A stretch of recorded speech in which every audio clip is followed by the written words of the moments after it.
স্বপ্নবুনন রাজ্যের অন্তরে 1000 বছরে একবার অনুষ্ঠিত হয় একটি মায়াময় উৎসব, চিরন্তন দেবীদের রানওয়ে। এটি এমন এক মহা উদযাপন যেখানে সব জগতের দেবীরা তাদের ক্ষমতা প্রদর্শন করেন এক জাদুকরী শোভাযাত্রার মাধ্যমে।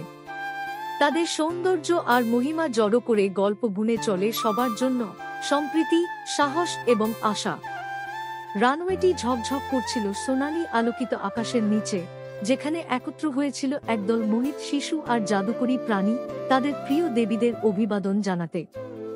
10 বছর বয়সী মীরা এবং তার ছোট ভাই কিয়ানকে আমন্ত্রণ জানিয়েছিলেন স্বপ্নের রক্ষক দেবী আরিয়া। তিনি বলেছিলেন, তোমাদের মধ্যে আছে বিস্ময়ের স্ফুলিঙ্গ। সময় এসেছে নিজেরা সেই জাদু আবিষ্কার করার।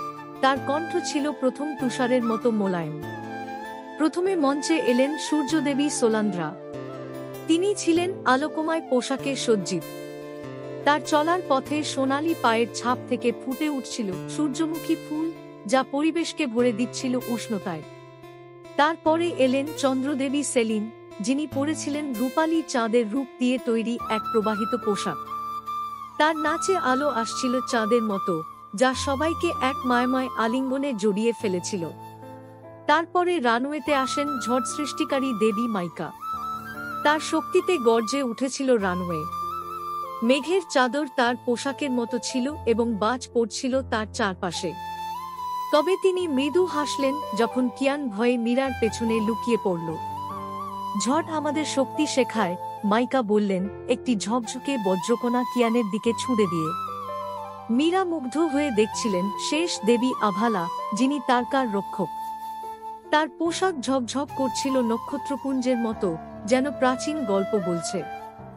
আভালা থেমে গেলেন মীরার সামনে, তার গলায় একটি তারার আকারের লকেট পরিয়ে দিয়ে বললেন, এটি তোমার জন্য, বিস্ময়ের শিশু। তোমার ভবিষ্যৎ তারাদের সঙ্গে বাঁধা। উৎসব শেষ হওয়ার পর মীরা এবং কিয়ান আবিষ্কার করল যে লকেটটি তাদের চোখ খুলে দিয়েছে গোপন জাদুর জগতে।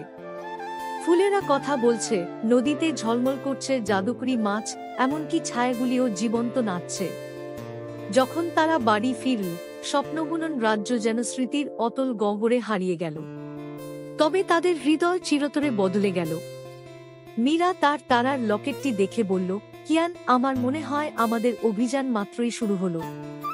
এবং সেই বিস্ময়ের স্ফুলিঙ্গ ছড়িয়ে পড়ল, নিশ্চিত করল যে যখন চিরন্তন দেবীদের রানওয়ে আবার ফিরবে, মীরা এবং কিয়ান তখন শুধু দর্শক নয়, বরং সেই অনন্ত জাদুর অংশ হয়ে উপস্থিত থাকবে।